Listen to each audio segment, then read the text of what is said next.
There is a sound that precedes creation, a vibration that Thoth, the divine scribe, used to write reality itself.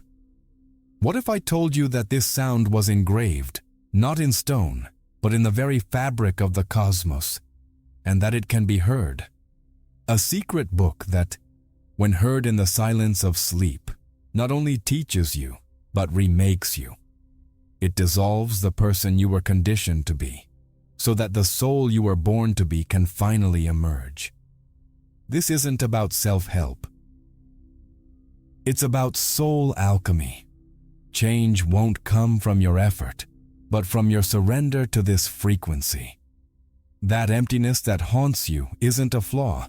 It's your true essence, your destiny, trying to break through the shell of reality that imprisons you. You didn't find this audio, it found you, because you're ready for metamorphosis. In the next few moments, the first note of this forbidden book will be played.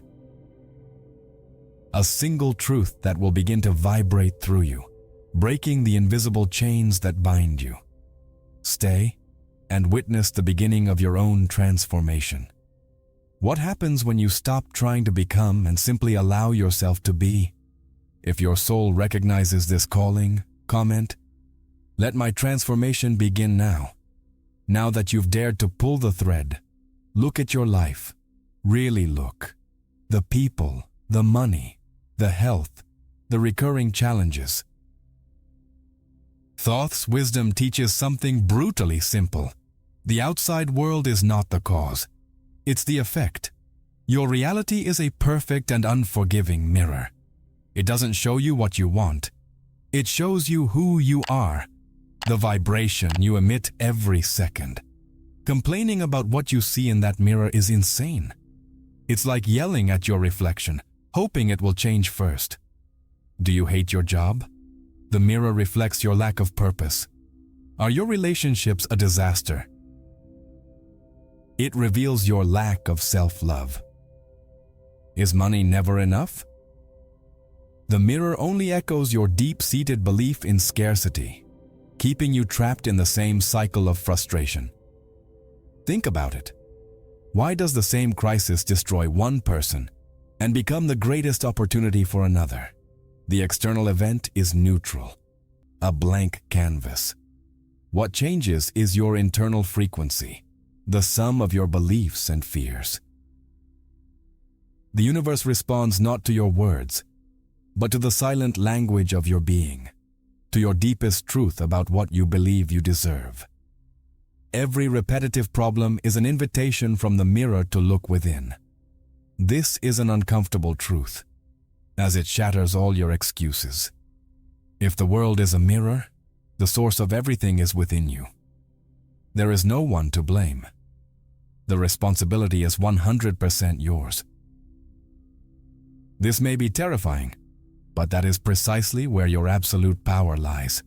Because if you are the source, you can change what is reflected. The journey outward ends here. The question stops being, "How do I change the world?" and becomes the only one that matters. What inside me is creating this reflection? You stop trying to break the mirror and start working on the face it shows. The answer lies hidden in an invisible architecture you use every day, a world-building force that, until now, you've used against yourself. If the world is a mirror, what exactly is it reflecting? The answer is simple and shocking. Your thoughts. Every single thing that exists in your material reality, the chair you sit in, the cell phone in your hand, the very illness in your body, began as one thing: a thought. Thought is not a passive, harmless activity that happens in your head. It is a force, a vibrational energy you send out into the universe, a subtle order that reality strives to fulfill. You've been taught that your thoughts are private, but they are the silent architects of your destiny. Think of your mind as a cosmic construction site. Every worried thought is a brick you add to the wall of your own prison. Every resentful thought is an iron bar on your window. Every grateful thought is a door that opens onto a garden. Most people live in a chaotic construction, a mental slum with bricks of fear, doubt, and self-criticism stacked haphazardly. And then they wonder why they feel trapped, suffocated, and uncomfortable in their own lives. They don't realize they are, all at once, the architect, the bricklayer, and the resident. The universe doesn't judge your projects. It has no preference for palaces or prisons. It is an impartial executor. It simply provides the material corresponding to the blueprint you send through your mental focus. If you obsessively focus on the lack of money, the universe understands that the project is scarcity and gives you more bills to pay, more unforeseen events, more missed opportunities. If you focus on possibility, on the solution, on gratitude for what you already have, the universe understands that the project is abundance and begins to show you paths you hadn't seen before. The problem is that most of your mental architecture is unconscious. You're not choosing your thoughts. They're running on an automatic loop, repeating old programs installed in your childhood. I'm not good enough. Life is dangerous. No one will truly love me. These aren't your thoughts. They're programs. And as long as you allow them to run, they'll continue constructing the same old reality, day after day. You're living someone else's blueprint. But what if there were a way to access the original blueprint? Your soul's master plan, drawn before the world, convinced you that you should build a hut, when in fact you were born to build a temple. What if you could dismiss the masons of fear and doubt and take full control of your construction? Accessing this blueprint isn't complicated, but it does require you to stop looking at the construction and start paying attention to the materials you're using. The truth is, you have the power to choose each brick. You can consciously demolish the walls of limitation and begin to build the pillars of freedom. But to do so, you need to understand that your thoughts are not just abstract ideas. They are things. They are impulses of energy traveling through an invisible field, a river that connects everything and everyone. And this river has a memory. It never forgets what you throw into it. Mastering your thoughts is the first step. But what happens when those thoughts join forces with an even more powerful force? What happens when you throw a stone into that river with the force of an emotion? The ripple doesn't just bounce back, it turns into a tsunami. And it's at this point that most people drown, never understanding where the wave that hit them came from. Your thoughts are the bricks, but your emotions are the mortar that holds them together. Imagine an invisible river flowing through everything. Science calls it the quantum field. The ancients called it the ether. Every thought you have is a drop of water, but every emotion you feel is like throwing a stone into that river. The ripple travels far, touches other shores, interacts with other waves, and inevitably returns to you. This is the law of flux, the principle that all emitted energy returns to its source, often amplified. Nothing is forgotten, nothing is wasted. Remember the last time you felt deep, blood-boiling anger. That energy didn't disappear when you calmed down. It was released into the river. It lingered, vibrating around you, coloring your interactions, attracting more frustrating situations like a magnet. Suddenly, traffic got worse. The coffee spilled. A new argument started out of nowhere. It wasn't bad luck. It was your own wave of anger returning to the shore of your experience. The river is impartial. Likewise, think of a moment of pure joy, of genuine gratitude, expecting nothing in return. That feeling of expansion in your chest, that, too, was a stone thrown into the river. And the returning wave brought more reasons to smile. An unexpected compliment, a green light, a solution that magically appeared. The river doesn't care if the stone you threw was of love or fear. It simply ensures that the ripple returns with mathematical precision. It is the universe's perfect feedback system. The tragedy of the human condition is to live as if we are separate from this river.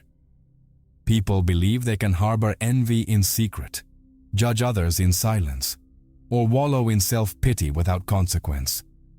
But the river carries it all. The energy you emit today is literally shaping the tide that will meet you tomorrow, next week, next year. Every jealous thought is a seed of betrayal you plant in your own future. Every act of generosity is an investment in a future of abundance. Understanding this is simultaneously scary and incredibly liberating. It's scary because it makes you fully responsible for your life. No more excuses, no more guilt. It's liberating because it puts the keys to your destiny back in your hands. If you don't like the tide you're getting, you can change the stones you're throwing. You can, at any moment, decide to stop polluting your own river and start purifying it. But how do you navigate this powerful river without being swept away by the current of your own emotions? How do you stop reacting and start creating consciously? To change the river's course, you can't fight it. You need to find the one place where the water is always calm. The point of silence from which all currents spring. A sanctuary that exists within you, but which the noise of the world has made you forget. Most people try to navigate this river by shouting from the shore, trying to control the waves with willpower. But masters don't do that. They don't fight the current. They dive deep, to the riverbed, where the movement ceases. And it is in this profound silence that they find the power to direct the entire flow, not by force, but by presence. And this place isn't on a distant mountain. It's closer than your own breath. To navigate the river of energy, you need to find the source. And the source is silence.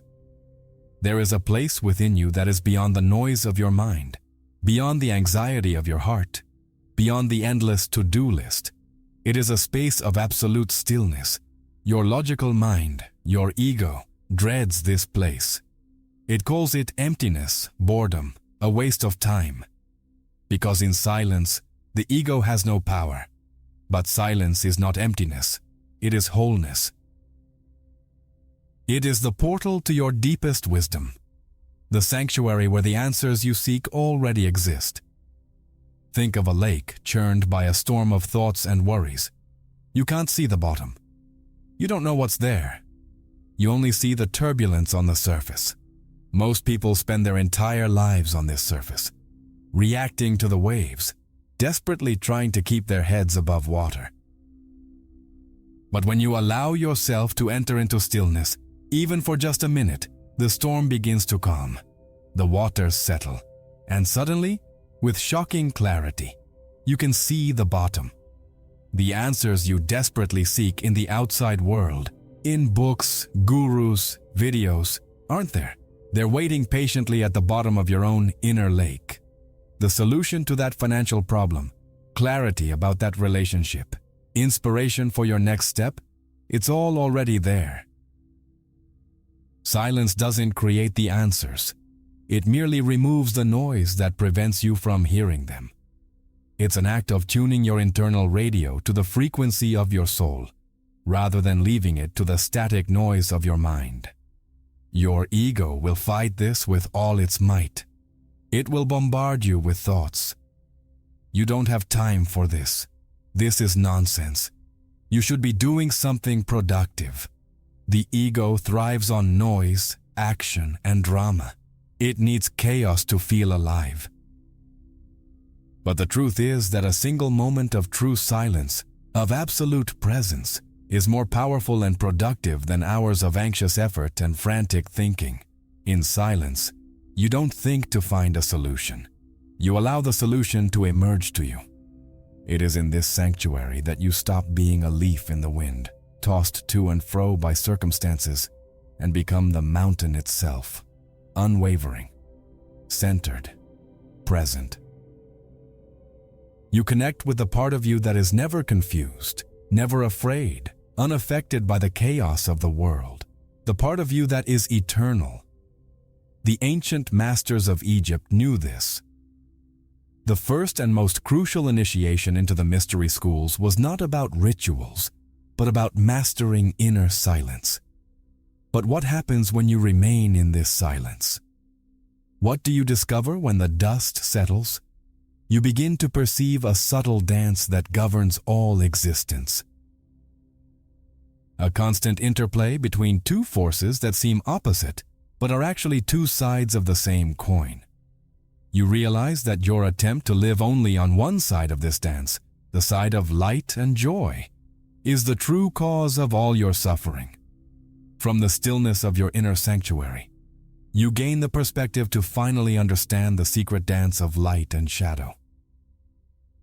You stop fighting half of reality and, for the first time, learn to move in harmony with the whole flow of life, not just the part that pleases you. And that's where true freedom begins. From the silence of your sanctuary, you begin to see the truth. Life moves in polarities, light and dark, joy and sadness, success and failure, health and illness. Our programming, our conditioning, teaches us to fight an endless war. We cling desperately to one side and fiercely resist the other. We seek happiness and flee from pain as if it were a plague. We celebrate gain and curse loss.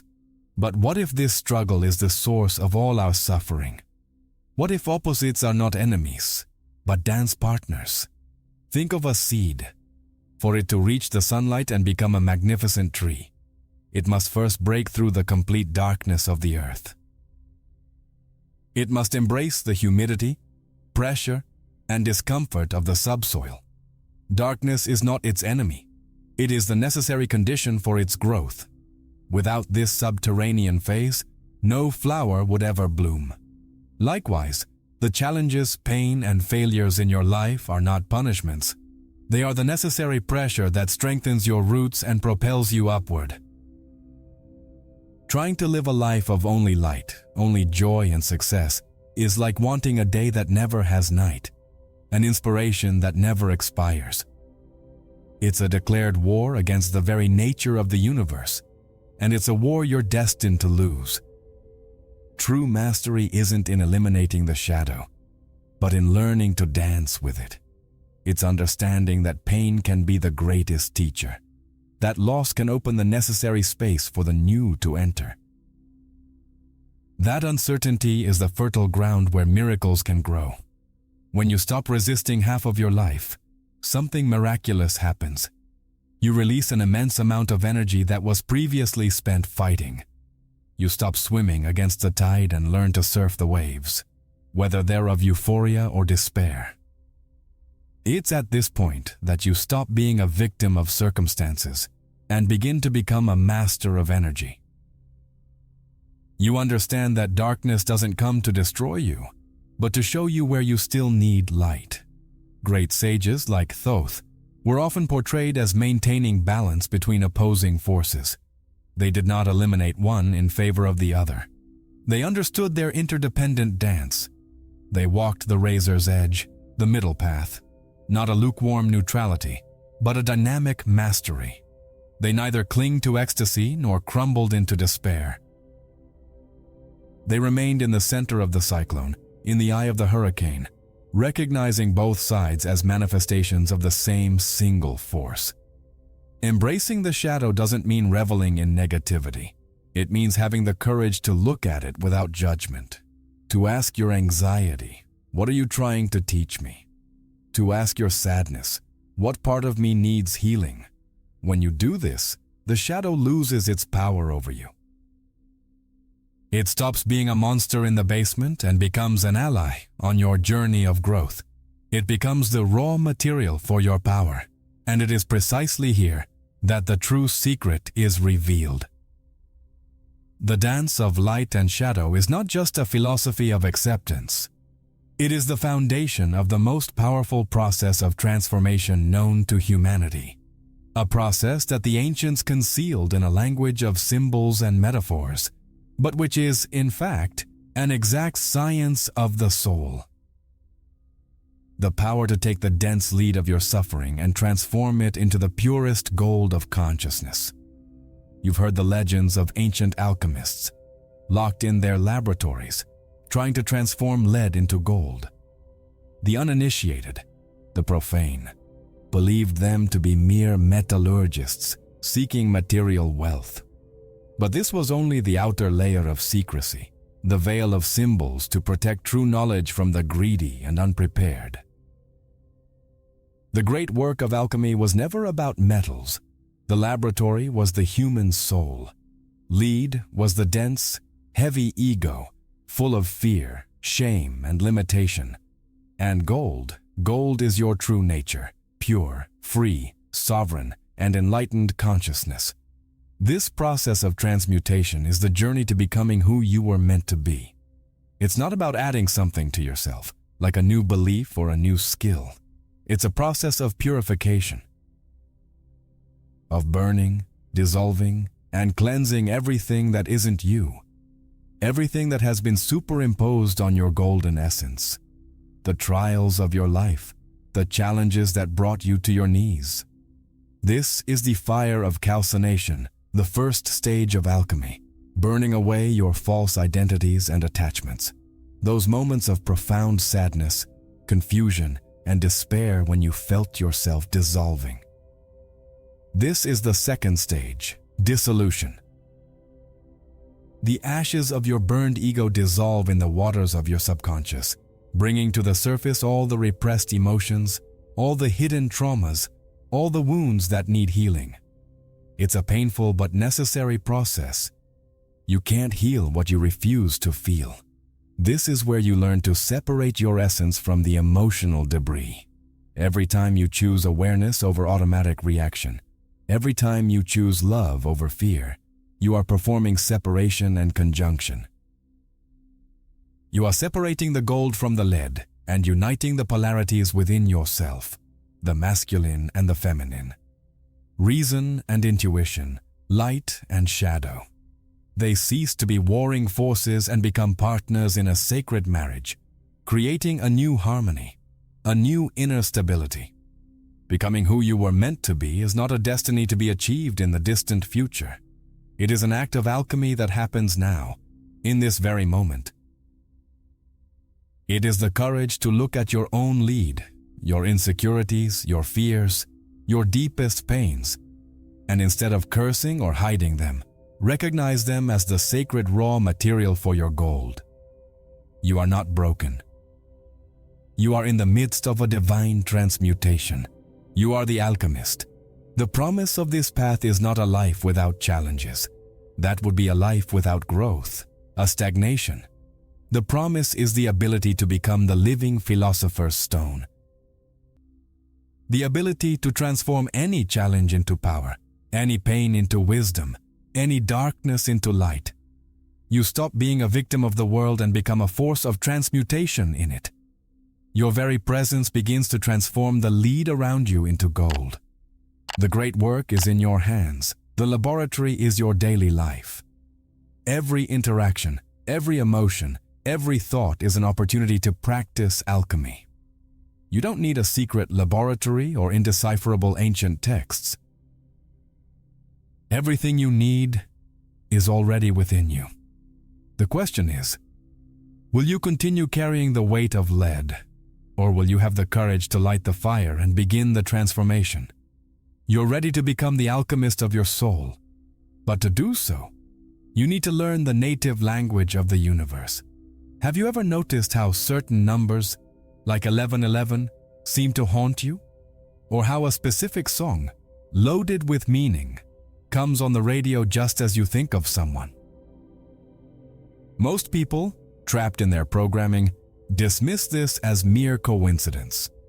But in the secret teachings, coincidence is just the name we give to a law we don't yet understand.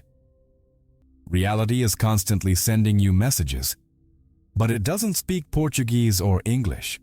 It speaks the language of vibration, symbols, and synchronicity. A silent conversation that your soul understands perfectly. Consider the science of cymatics, which provides irrefutable visual proof.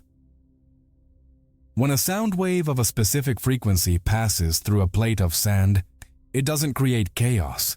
It creates perfect geometric patterns, sacred mandalas.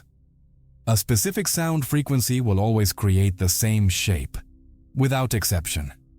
Your life operates on the same exact principle. Your dominant emotions and beliefs are a vibrational frequency that you broadcast to the cosmos 24/7. And the universe, like an infinitely responsive quantum field, arranges the sand of your reality to exactly match that frequency. You don't attract what you want with words. You attract what you are with your vibration. This is the game-changing secret. Trying to change your life through actions alone, through sheer effort, is like shouting at the pattern in the sand, ordering it to change, while the background music remains the same. It's exhausting, frustrating, and ultimately ineffective. You may even achieve small changes, but soon the old ways return because the underlying frequency hasn't changed. True transformation, lasting change, happens when you shift the frequency at the source. When you change your inner music, the universe has no choice but to rearrange reality around you, to create a new geometric pattern, a new life. The question then becomes the most important of all. How do you become the master of your own frequency? How do you stop being a broken radio station, playing the same sad music of scarcity and fear on loop, and become a conscious conductor, capable of composing the symphony of life you desire?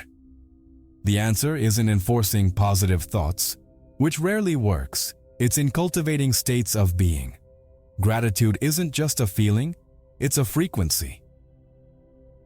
Love isn't just an emotion, it's a frequency.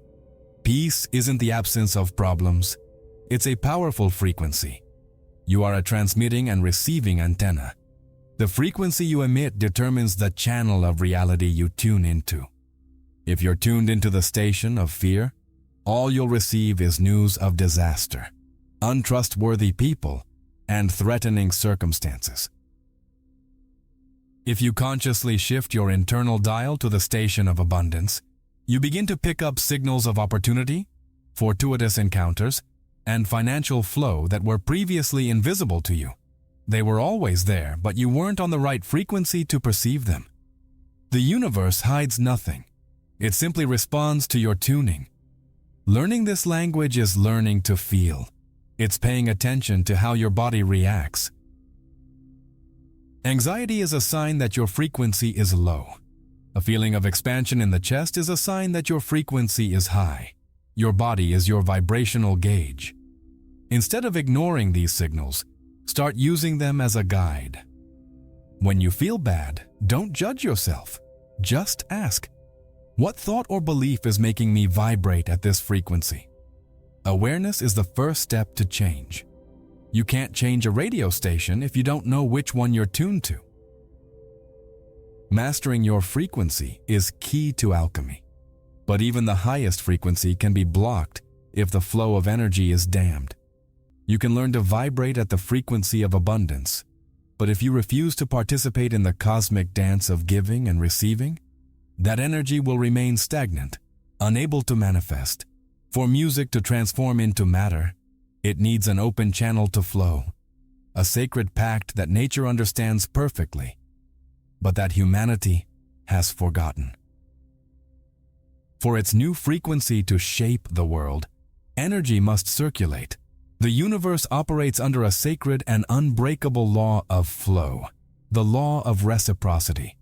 Nothing in nature merely accumulates for itself.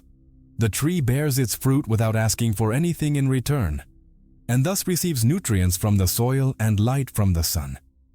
The river gives its water to the ocean and, trusting the cycle, receives it back as rain.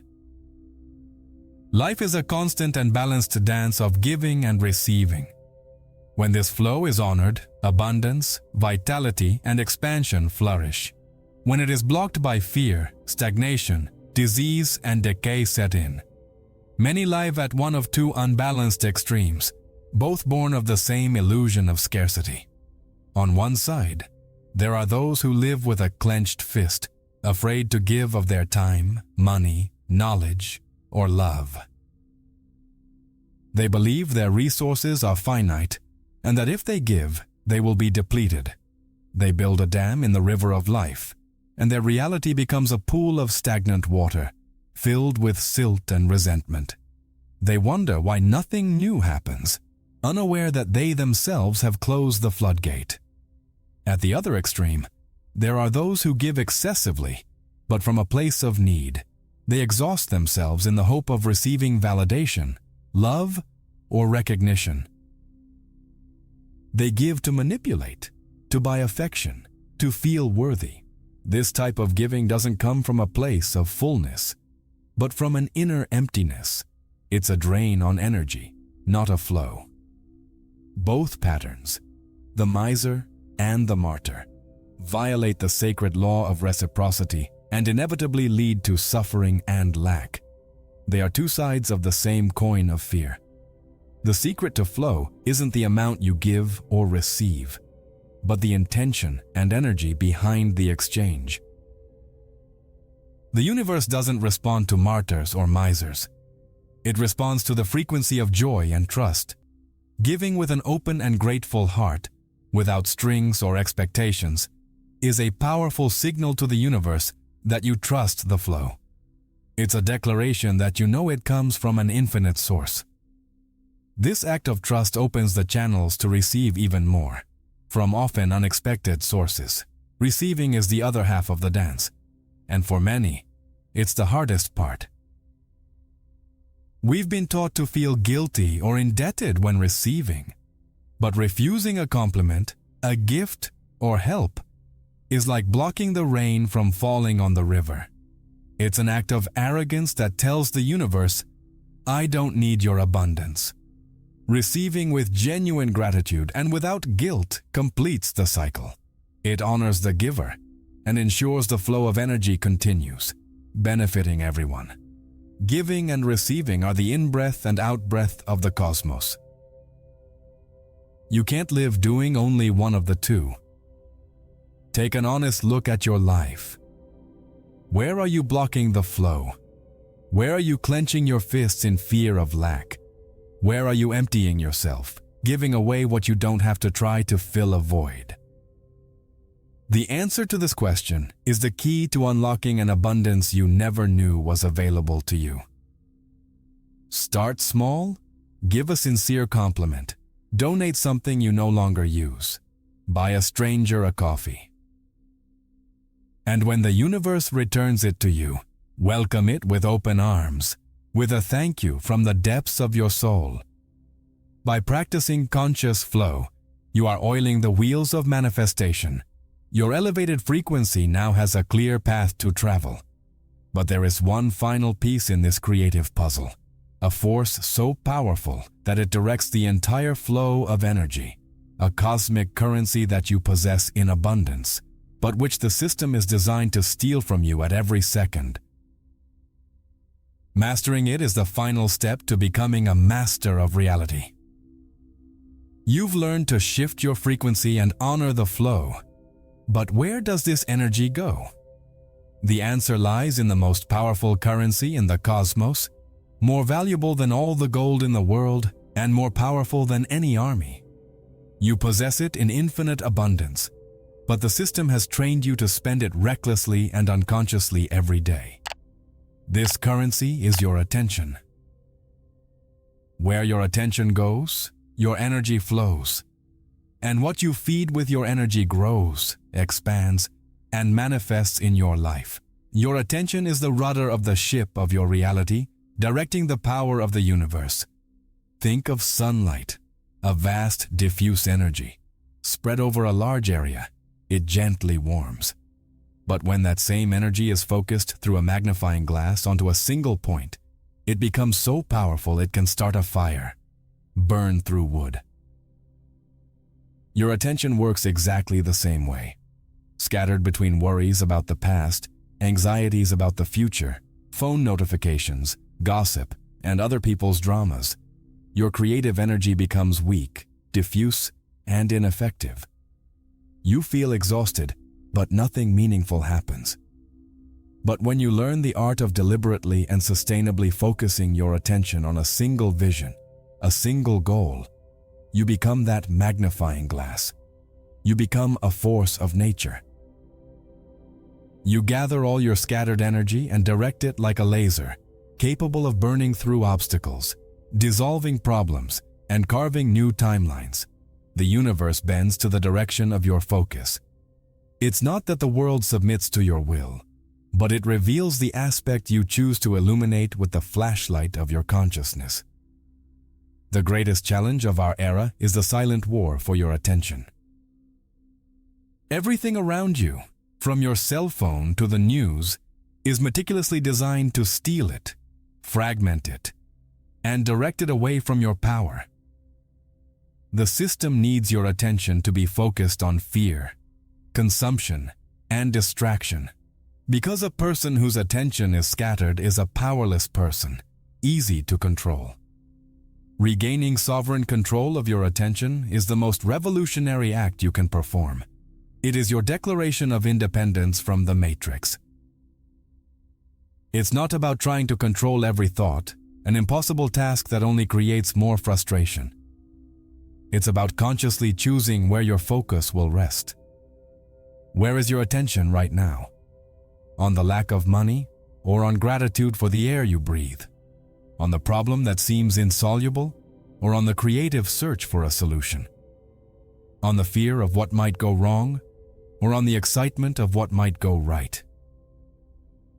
Because wherever your attention is pointed, that's where all the power of your universe is flowing, watering and nourishing that reality. The practice is simple, but not easy. It's a daily practice. Start observing yourself. How many times a day is your attention hijacked by something useless or negative? Each time you notice this, without judgment, gently bring your focus back to what truly matters. Bring it back to your breath.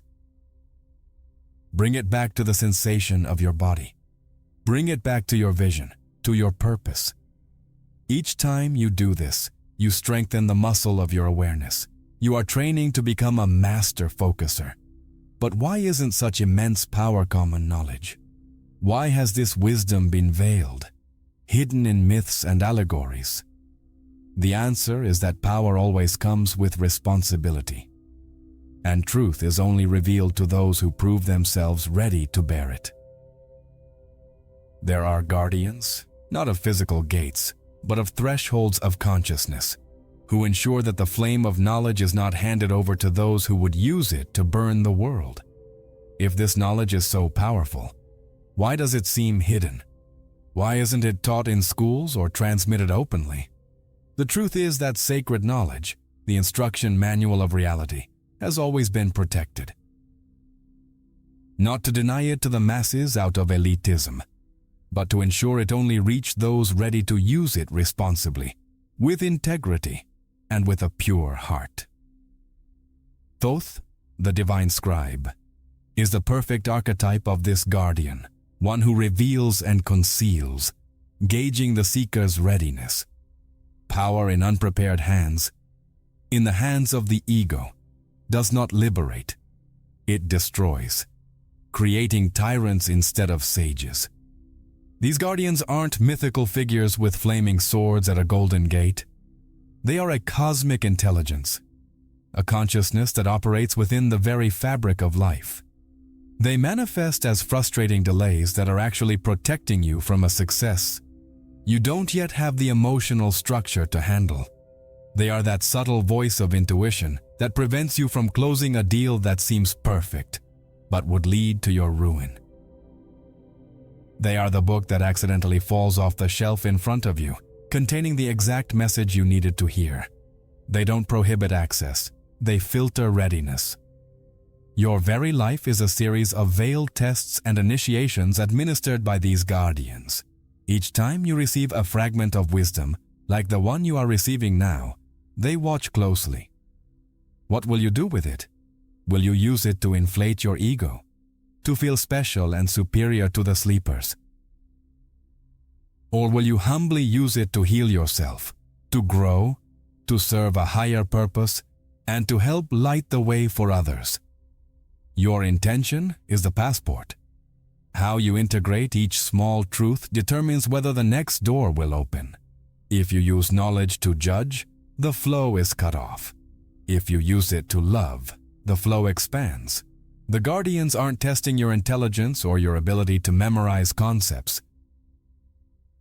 They're testing your character, your humility, your ability to handle power without being corrupted by it.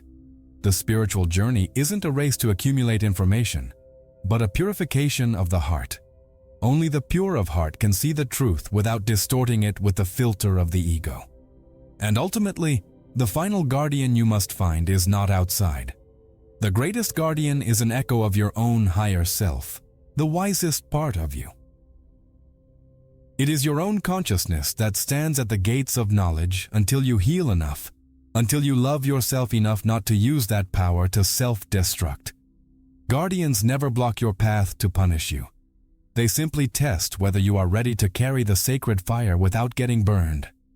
They are protecting you from yourself. When you prove your readiness through integrity, responsibility, and love, the guardians don't just open the gates, they become your guides. Synchronicities intensify, intuition becomes crystal clear, and the path illuminates before you. You realize you've never been alone. But the greatest portal they open doesn't lead to a distant celestial realm. It leads within, to the recognition of the most sacred place in the universe, a temple you carry with you every second but have been taught to ignore. This temple is not made of stone or gold, it is made of flesh and bone. And recognizing it as the sanctuary it truly is the step that transforms the spiritual quest from an external journey to an internal fulfillment. It is the moment when you stop seeking God and realize that you are His dwelling place. For millennia, humanity has built magnificent cathedrals, pyramids, and temples, believing that divinity resided within stone structures and external rituals. We have traveled on grueling pilgrimages, crossed deserts, and climbed mountains in search of a sacred place, a connection with the divine. But the greatest secret, hidden in plain sight, is that the most sacred temple, the Holy of Holies, was never built by human hands. It is your own body. You have been searching outside for something that has always been pulsing within you. The architecture of the great temples of ancient Egypt was not arbitrary. It was a deliberate map of the human body and the cosmos, reflecting the hermetic truth. As above, so below. As within, so without. Your heart is the main altar, where the fire of the Spirit burns. Your breath is the sacred incense, the bridge between the physical and the invisible world. Your thoughts and words are the prayers and mantras that echo through the corridors of your consciousness. You don't need to go anywhere to find the sacred. You are already there. You are it. The crucial question, then, is not how to enter the temple, but how to awaken to the fact that you have never left it. It is to stop treating this sanctuary as a mere vehicle for the mind, a horse to be flogged to exhaustion. Treating your body with neglect, filling it with toxins, depriving it of rest, inundating it with the stress of fear and worry, is the equivalent of spray painting the walls of the most sacred sanctuary in the universe. It is an act of profound desecration. Honoring your body, on the other hand, is an act of devotion, feeding it with pure, living food, moving it consciously, giving it the rest it needs to regenerate. These are not acts of vanity or hedonism. It's preparing the temple. It's cleansing the altar. It's polishing the stained glass windows, so that the light of the divinity within can shine through you undistorted. When you realize that you are the living temple itself, the external search for validation, for answers, for a savior, simply ceases. It becomes obsolete. The pilgrimage becomes internal. Every conscious breath becomes a meditation. Every healthy meal becomes a communion. Every act of self-love becomes a sacred ritual. You stop seeking holiness and begin to embody it. You become the altar and the priest, the devotee and the divinity, all at once. The illusory separation between the sacred and the profane dissolves. You realize that divinity is not only in the sky or in temples, but in the feel of the sun on your skin, in the taste of the water, in the pulse of your own blood. But how do we honor this temple in a world that teaches us to hate it, exploit it, and ignore it? It starts with presence. It's bringing your awareness into your body. It's feeling your feet on the ground. It's feeling the air moving in and out of your lungs. It's inhabiting your body, instead of using it as a taxi for your head.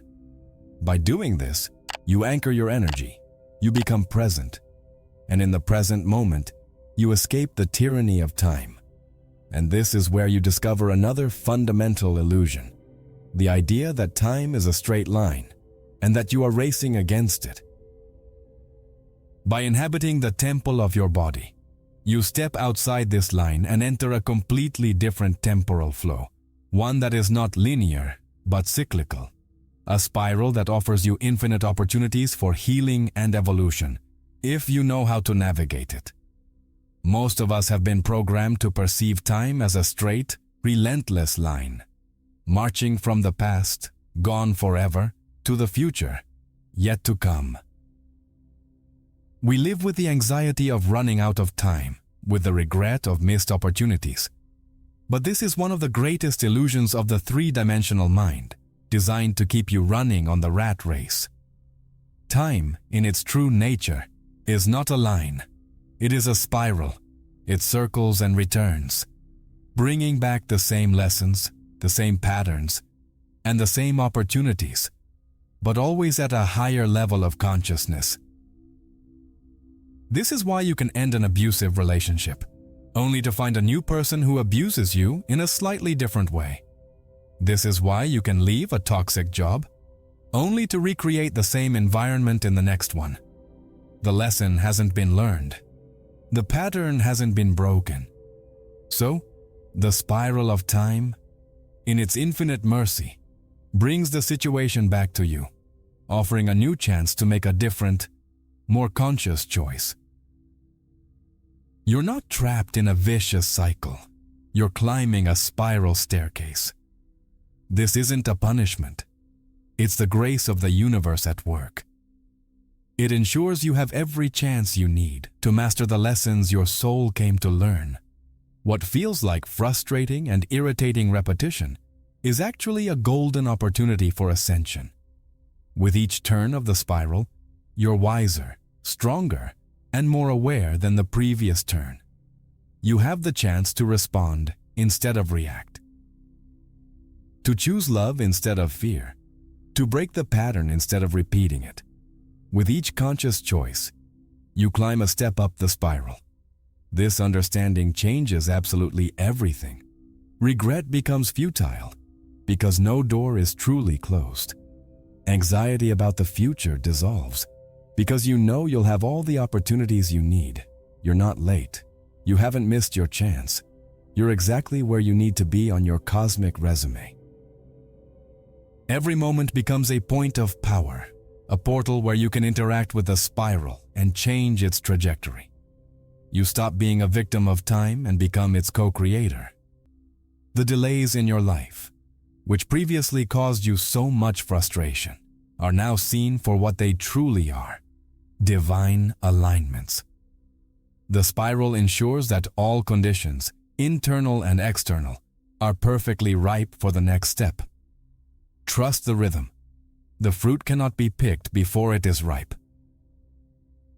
Forcing time is an act of the ego, which always leads to bitter results.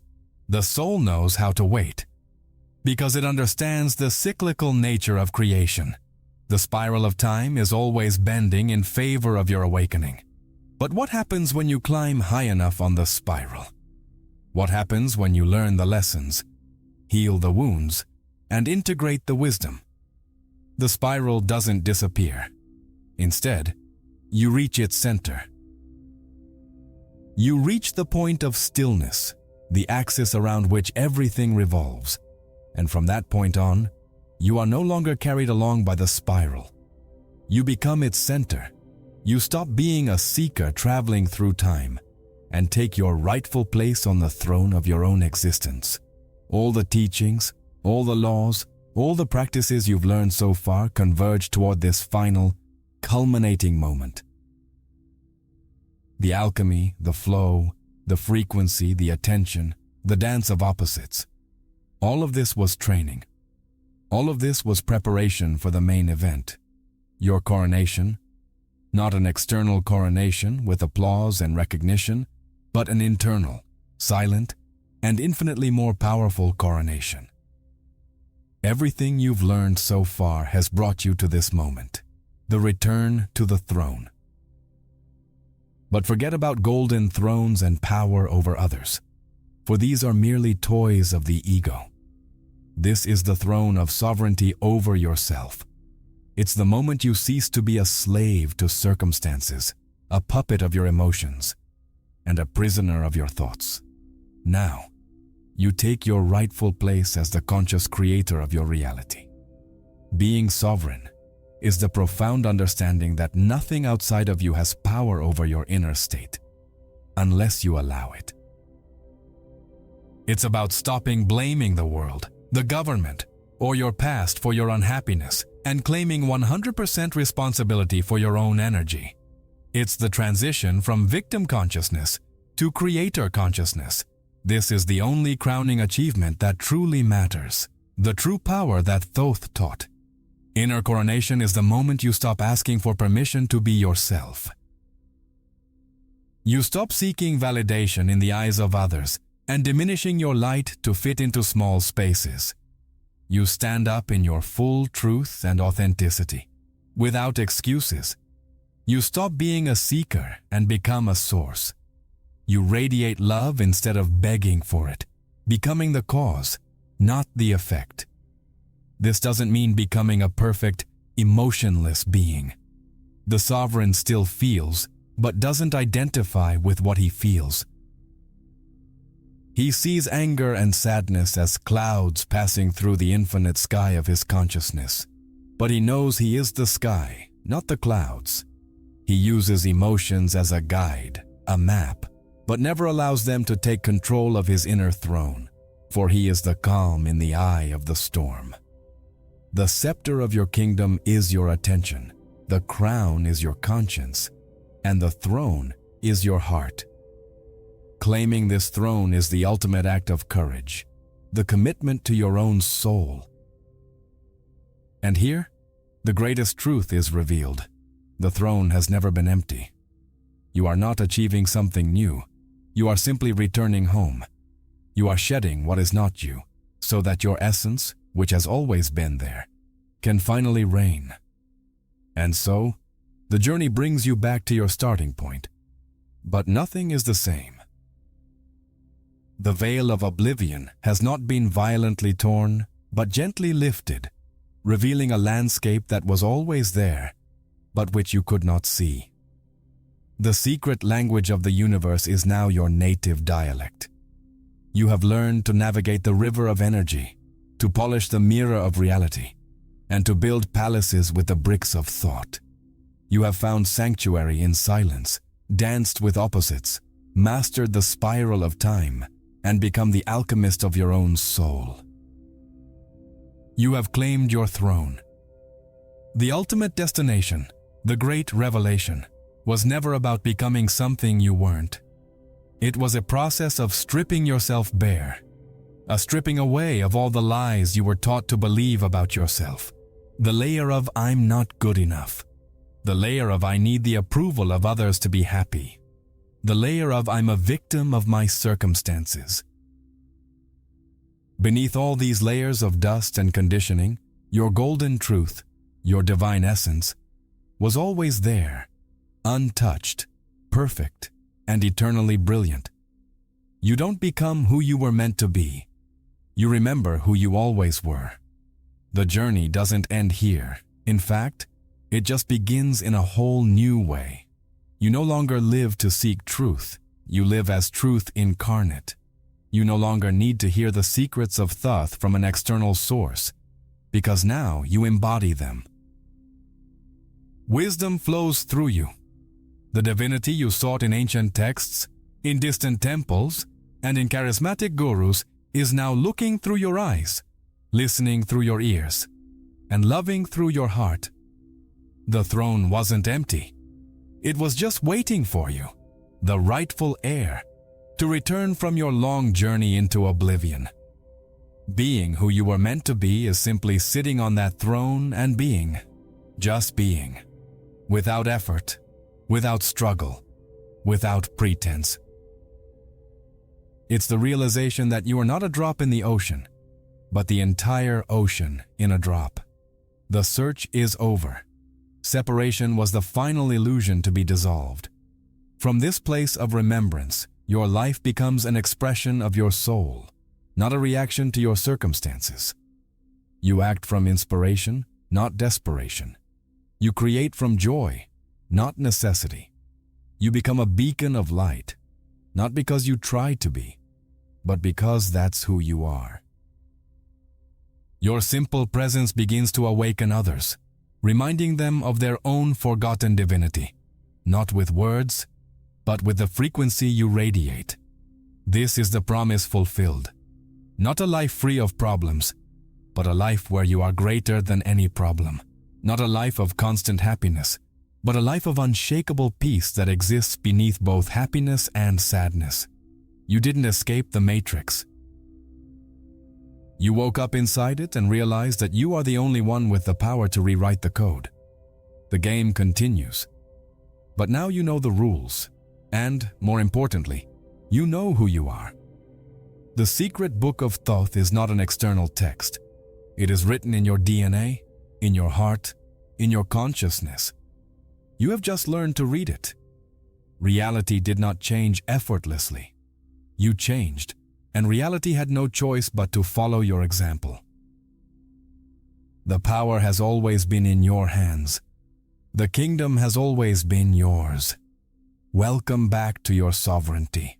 Welcome back home. If you've made it this far, you're no longer the same.